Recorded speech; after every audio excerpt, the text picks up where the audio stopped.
Today we're going to do a little color mixing, and then we're going to paint this shell. I thought this goes really lovely with this palette, and we're going to have fun mixing these. They're really interesting tones. They're kind of latte-ish here, but with a little hint of red and purple, so I really like that. That's why I picked the shell. I thought it would go really great together. So these are Color Cube cards by Sarah Renae Clark. I'll put her video below so that you can go check it out for yourself. It's a big system with 500 cards, and I absolutely love it for sparking inspiration like it's going to today. So this is my card, and these are my colors. And on the back side, she's got the colors, but then she's got the color here, a lighter value, and a darker value. So it will help you kind of pick colors when you're looking in case you add a little too much water, in case you get it a little too dark, that kind of thing. So I really love it for that aspect of the cards on the back, having all those tones. I'm really excited about playing with this color palette today. I'm going to be using my studio palette. So this is my updated studio palette. I will list that video down below as well. And these are the colors that it creates. I've got 18 colors, and it's just a really lovely shade, a lot of darks that I am really enjoying playing with. If you've watched my 100-day project, that's what I did the entire book with. So let's get started. I want to make sure that you're seeing the colors here more than anything else. I am working in a handmade journal. This is by Deanna off of Etsy. I will list her shop down below. This is done with Fabriano Artistico paper, and you can see it's a smaller journal. It's about the size of my hand. But so far I've got two Color Cube cards in here, this one and this one. So this is going to be my third one here. And I'm not worried about this yet until we start matching these colors. I've got a scrap piece of paper here so that we can test colors, because these are going to be a challenge, but I like it. Use any brush. I'm just going to pull one of my quill brushes. And the first one is this one. It's kind of like a pinkish gray, which I really, really like. So let's see what color we've got here. I've got this one here, which is very pink. So let's see what this does. The opposite of pink is, or the opposite of red is green. That will usually make things muted. So let me add a little bit of green up here. And let's see what that does to it. It graded down quite a bit. So let's see, by adding more water, because it is a lighter value, let's see what that does. It's a little too pink still. Can you see that? So I'm going to add just a touch more green. You can see that it went way too green. One more pink.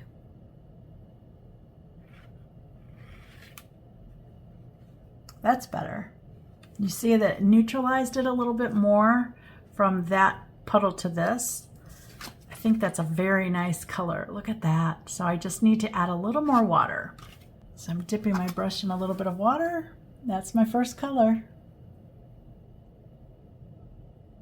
When using complementary colors, it's nice to know what they do. So a lot of times they mute them, or else they gray or brown them. So it's nice to play around. And on the color wheel, it is the colors directly across. So you have red and green, blue and orange, yellow and violet.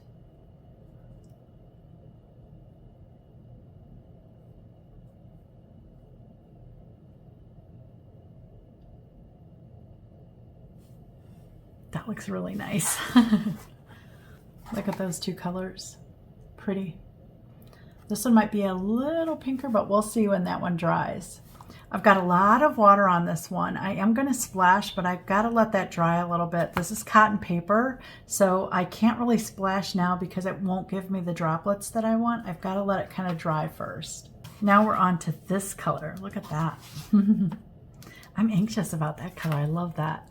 It's kind of like a mauve-y, chalky purple, and I kind of like that. I don't know where I'm going to start here. Let's start with a red.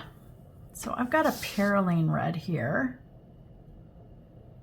and it's kind of like a maroonish color. So let's see. Let me add a little bit of green just to dull it down a little bit. It's a little too bright, I know that. So let's look at that. And you can see it turned it kind of brown. I'm gonna go over here to this pink and see what happens. Look at that. Let's see what that looks like. This is why we have a tester strip.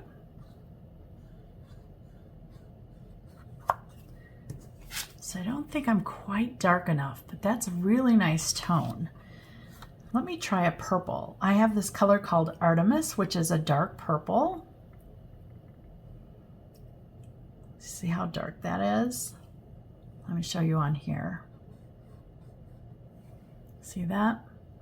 I want to try this with that pink tone. I don't know what will happen, but it's worth a try. Okay, a little more water.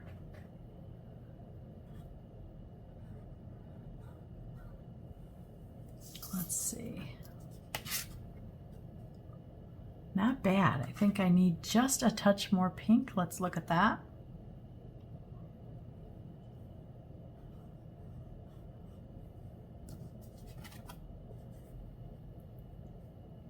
You can see that one's a much darker. So let me touch a dark color. Let me touch a little bit of sepia into that mix.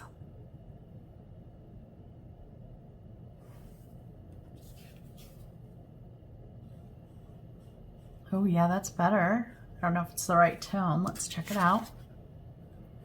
Yeah, that did it. That's quite nice. Now I'm not looking for exact replications here, but something close is always good. So I like that one. So that was Artemis, which is my purple. A little bit of this red tint. And then a little bit of sepia, just to give the richness. Water, because it is watercolor. Let me try this again. Okay, I need it a little richer.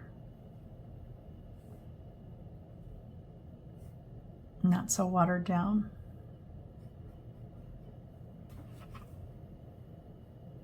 Oh yeah, that's nice.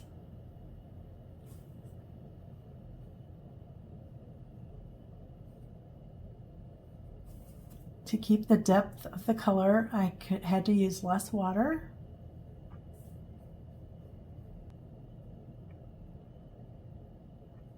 That is a pretty color. Look at that one. Pretty close. Could have used a touch more pink, but that's good. Okay, for splashing, how I splash is with clean water. I dip my 3 fingers up to about the first knuckle. And then I kind of take it like this and flick it down on the paper. And that's it. Our next color is, it's almost like a purple brown. So think of, look how they have the chocolate here. It's really like, almost like dark chocolate with a hint of purple. That's how I'm reading the color anyways. Don't know if that's true, but that's how I'm seeing it.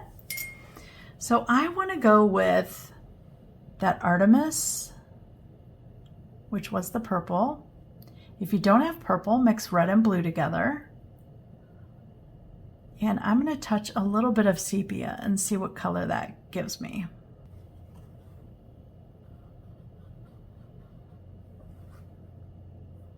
It's pretty close. If you don't have purple, I'm going to mix an indigo with my maroon or a red. Look at that color. Ooh, a little more blue on that one. Let's see what that looks like. Ooh, that's really pretty. I like that mix actually better than the Artemis mix. So you can see that it's a little more on the browner side. Well, it's probably on the bluer side than that one. And I like the value of that. So that was indigo and maroon together. Make sure it's correct. Oh yeah. Again, not a lot of water because it's very dark.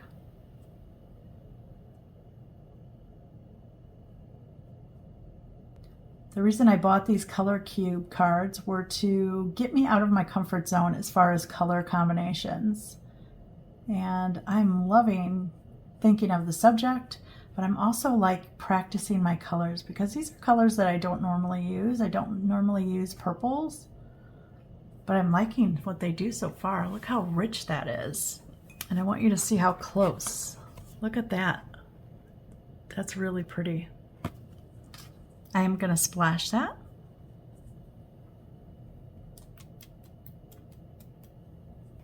Okay, our next color is kind of like a terracotta brown color. I like that color. For that one, I definitely want to try a raw sienna first. A raw sienna or orange. Let's try the orange first. It might get us there faster. So let's try orange. Orange and blue mute each other. So I want to try a little bit of this Davy's gray. So Davy's gray, I consider it a blue because it reads blue on my palette. I know I had a lot of comments that it's really not a blue, it is a green. But for me, it is definitely reads more blue on my palette because I've got this color, Davy's gray, indigo, and a lavender. To me, those are like my blues, where I have all my truer greens over here. And you can see this made it nice and kind of dull. See that? Let's see how close we are. It's really nice. So let me try orange, a touch of Davy's gray to dull it. Did you see how it like takes away the brightness? That is what I love Davy's gray for. And then I'm going to touch just a bit of sepia. I need that little depth, that little richness that the sepia brings. Because this seems just a little too orange to me. Okay, let's have a look at that. I think it could go a little duller, so let's add just a little bit more of the Davy's gray. I'm beefing up the color now. I dipped into all three again. Oh yeah, that's better. See how it's not as orange? It's kind of a little less vibrant. That's perfect. And you can see my brush is really dry, but I didn't make a lot of that mix. So I'm just trying to get the little square on here.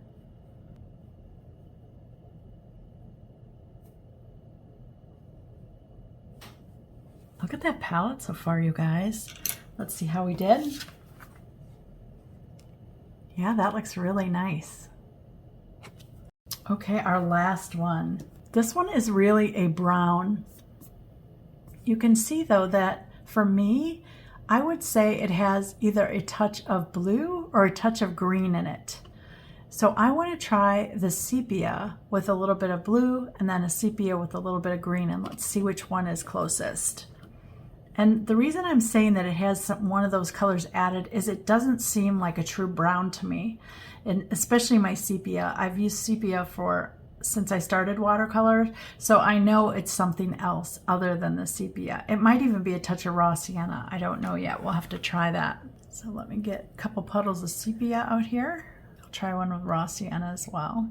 Okay, I'm going to touch into the indigo.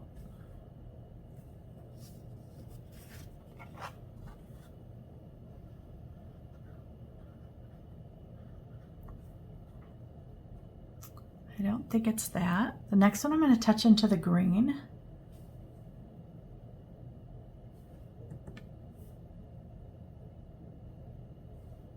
That looks a little closer. Now can you see the difference to these two? So that one had the blue, this one has the green. See how it's a little more, it seems mossier to me. This one seems a little colder, this one seems a little warmer. And that's what the difference of blue and green mean to me. And I think that this could use a little more sepia, just a little bit more, and let's check that out. That's a little better. Okay, let's try it now with raw sienna.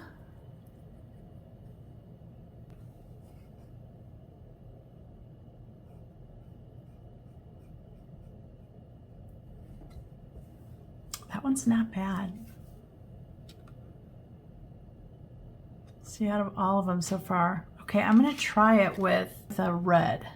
I just wanna see, since I've played with all the colors here, why not try it with another one? I'm gonna touch into my maroon.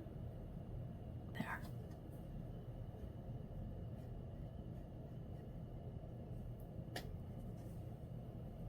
There's slight variations. I don't know, I kind of like that one the best. I'm gonna try it with a little bit of orange now, because I have orange on my palette, so sepia plus orange. The reason I'm going between those two is I really like the yellow and I really like the red. So yellow and red makes orange. That's why I'm trying this orange. And I don't know if you can see the slight variation there. See how that's more yellow? That one seems more red, and this one seems more, a little bit more on the orange, kind of like that color, but richer. I kind of like the red one the best, now that I've got them all side by side there. I'm gonna use the red. Again, it is a dark color, so less water. So I'm gonna use sepia and a little bit of the maroon.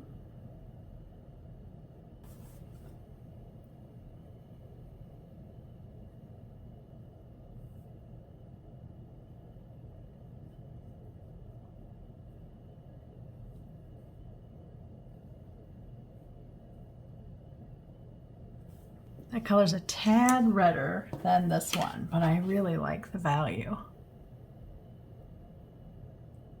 So we have our 5 color mixes now. Now, a lot of you too have asked like why I don't write my mixes down. For me, this is trying to learn this palette.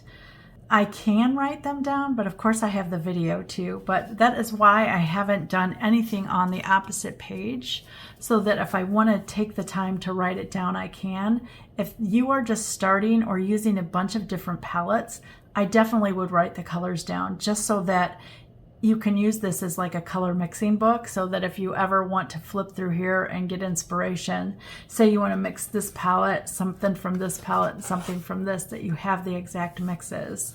But for me, I have the big color chart so that I can always refer to that and make something like this happen again for myself. I will make a note in here at the end or at the beginning that I'm using my updated studio palette from 2024. That way I just have a record for myself. For the seashell here, now I do know that I'm going to use some of the white of the paper on it because I love this little white area here, and I want to make it look like it's kind of in sand. I do want this little beige part too to have a little bit in here, and I want this to kind of be the water up above the seashell. And then I want to add some of these darks. I love these combination here, I think, for the sand. I'm going to try to go a little more with this color, but I do like the touch of orange in there. And then these two I really want to be the stripes of the shells here. And I'm hoping that I can lift the color out in between. See how the like indents have a little bit of white in there, but I don't know. I haven't worked on pure cotton paper, so I'm not sure if it's going to work or not, but it's worth a try. So the first thing that I want to do is get my sand in there so that I have some kind of reference for what darkness my shell needs to be. And for that, I'm going to mix these 2 colors. I'm going to mix a little bit of orange, a little bit of davies, remember that dulled it, and then a little bit of sepia. I don't want a lot because I want my sand to be kind of lively in coloration, not real heavy feeling. You can see I got a little heavy there, but I am going to add water and let's see what it does. Okay, that's pretty. I've got some table salt here that I'm going to use to add texture to my sand.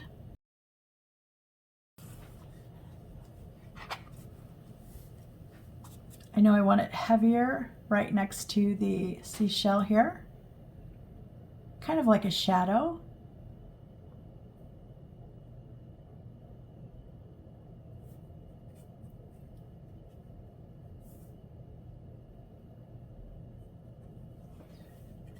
Just water on my brush now.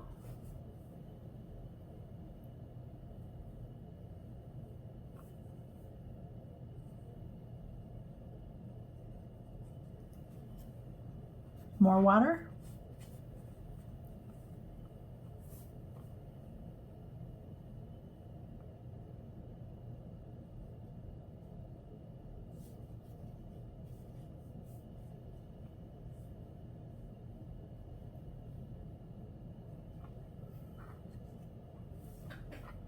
While it's wet, I'm just going to take some and just dot it. Remember, sand, there's all kinds of textures in sand.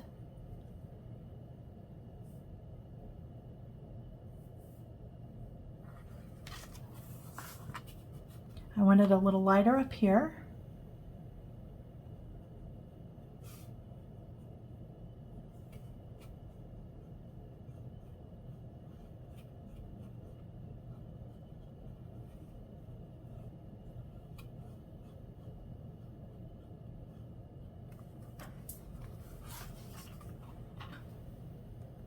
I'm going to touch into just sepia.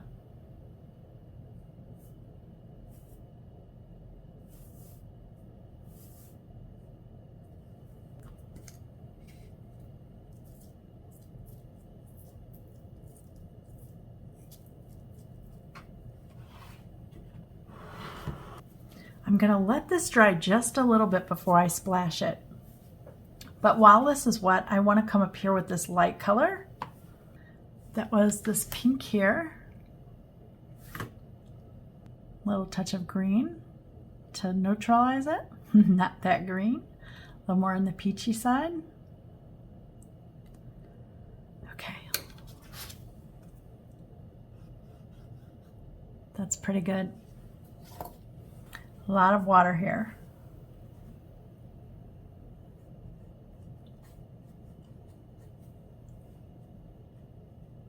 I'm letting them kind of mingle so they kind of run into one another.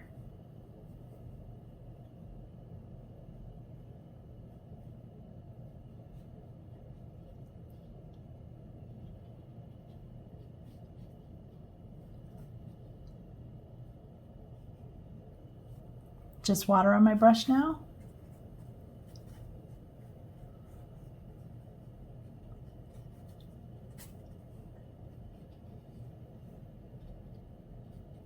I don't know if you can see this salt, it looks lovely.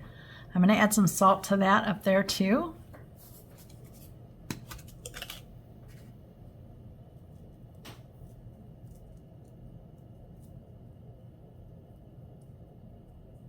I'm going to now splash this. Splashing this as well. Okay, because I have salt and water and paint that's wet and I need to do that, I need to let this dry. Before I go anywhere though, I do want to take some of that color of the sky there, or the water I should say.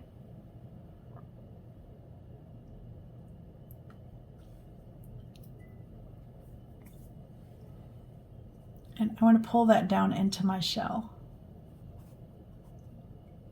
I want to keep it out of the white area here, but it can be everywhere else. It's just kind of like an undercoat.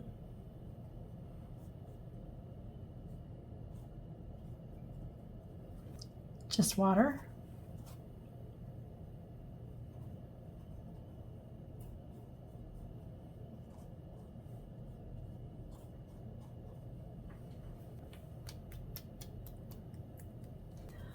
This is dry, and I want to show you the texture of the sand. I love this. So the salt created this little bitty, it looks like root system, which I love.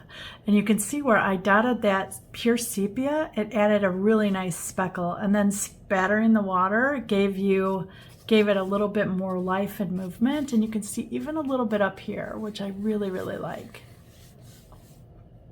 So let's have fun painting this shell now. I've got a flat brush here, and I've got just a quill brush here. I'm going to apply the color with the quill, and this flat brush is what I'm going to use to lift out the stripes. Let's just hope it works. So I want to work with these two colors basically. So you can see that it's darker over here. And I want to wet this so that it gets some kind of running down a little bit.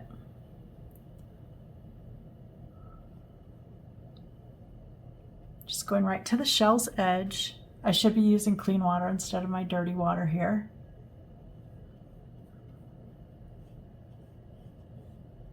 Okay, I want to touch the lighter one first.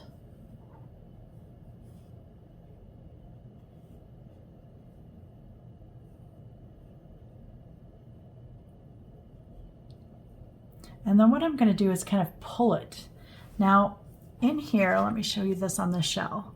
So there's this point here. Every curve line pulls down into that point. So from here, it's curved. Here it's curved. Here it's curved. Can you see everything kind of curves into that point? So I have to be mindful of my strokes when I'm doing this. So I want to pull down, in, down, in.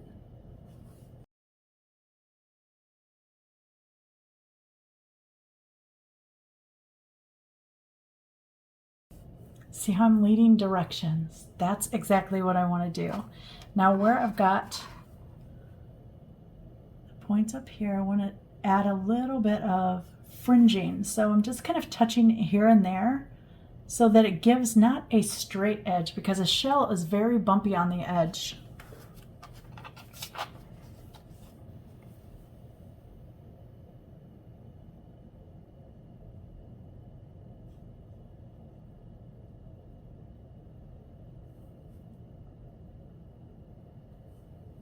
And then I'm going to touch a little bit in here.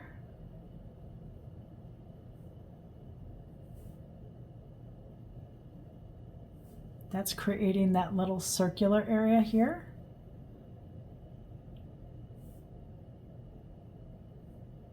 The more details you can add when it's wet, or the more you can hint at, basically, is what I'm trying to do here. It's going to make it a little bit more believable. I'm going to touch it to this really dark now while it's still wet. You can see how wet it is. See that puddle there? Okay.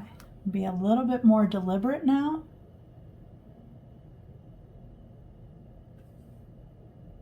And I'm thinking of the lines going down this way. Instead of sweeping this way, I'm sweeping in the lines.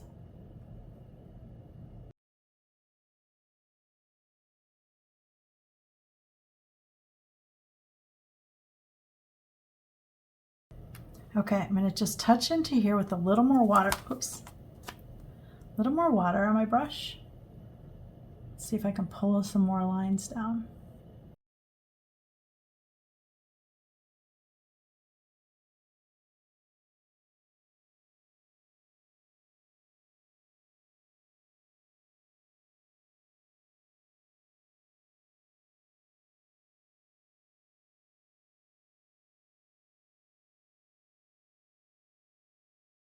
I am going to splash because I don't want it perfect.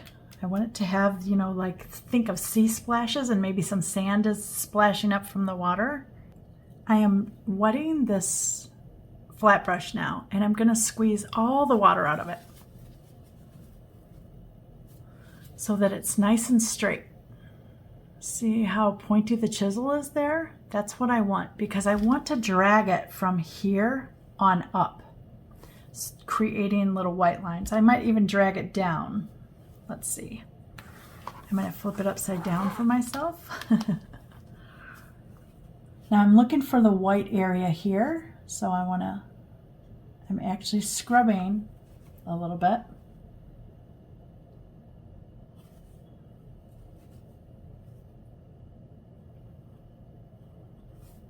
And I think it's too wet. I'm going to have to let it dry just a little bit. Okay, so where we have, look at the shadow here. You can see, let me see if I can show you that. So see that this part here, which is the clam or the shell that kind of where the shell attaches, and then this area here, look how flat this is and look how this domes up. So when you're looking at it, do you see how it creates a shadow right here and a shadow right here? We need to do that.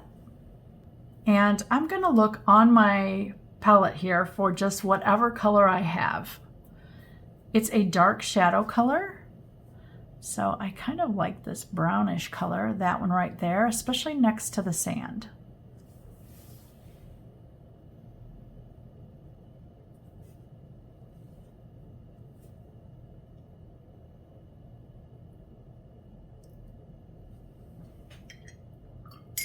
I'm taking just water now, and I'm going to help this along. So I'm just lifting it up so that it smooths out a little bit. I don't want it quite so dark. Touch a little bit of purple in there. To see how it's making it form that little V at the end right here.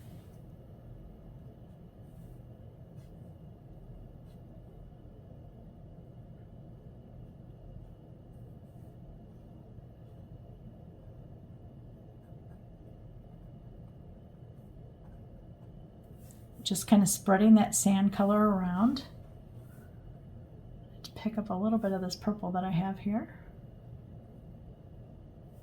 Okay, I've got a little bit of this color here, and you can see on this shell, it's got a little bit dotted in there.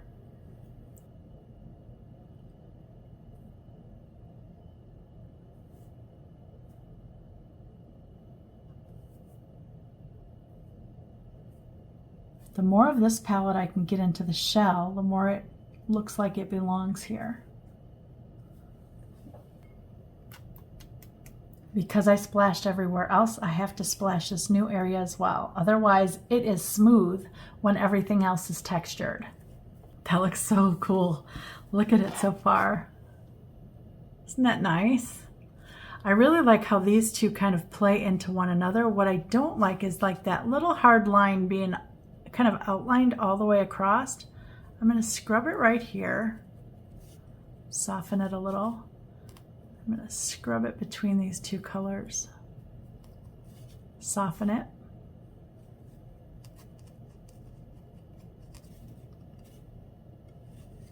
See how it just softened the edges and got rid of that hard line, which I didn't like. Okay. So now I'm going to try again to take out those lines. I've got a dry paper towel here, and let me see if I can scrub it. So I'm going to turn it upside down. Follow those lines again. So from here,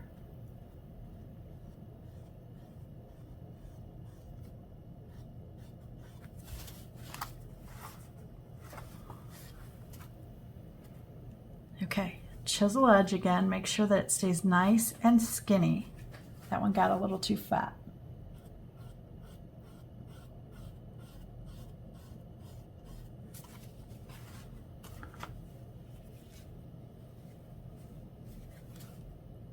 That one's better. Do you see how much skinnier that is? That looks nice.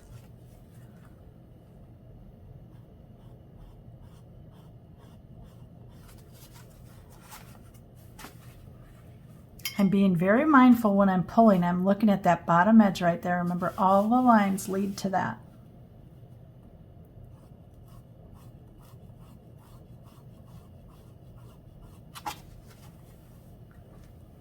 You can see I'm getting just a little bit. That looks nice.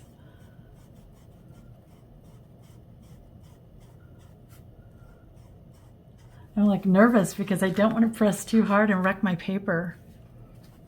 I guess this is what good quality paper means, that you can just keep scrubbing it a little bit. Notice that I'm not staying on one area so long, like I'm not going over this area 5 and 6 times because I am worried about wrecking the paper.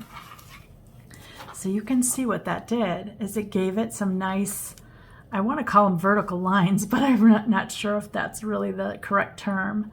But now what I need to do, I'm going to dry this again. And then we're going to come and deepen on either side of those so that we get kind of this. See how it gets almost a shadow in there?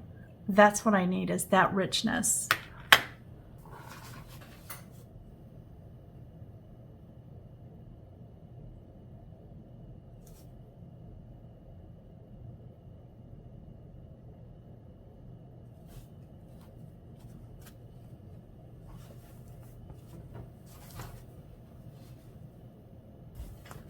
can see that the lines are very sharp right now. I'm just going to come in and wet them a little to smooth them out.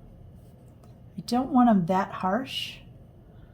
So I'm going to just add a little bit of color here next to them. That's better. See how nice that's looking? That looks better.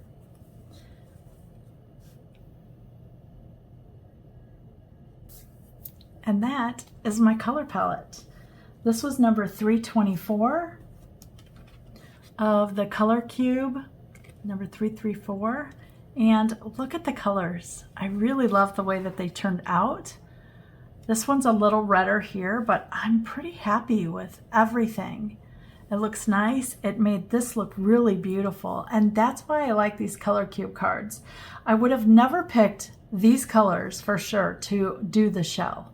I might have picked probably a buff titanium, maybe a raw sienna, and then maybe like a dirty orange, but nothing this much. I mean, I used this entire palette here on this piece, and I just love the way that it turned out.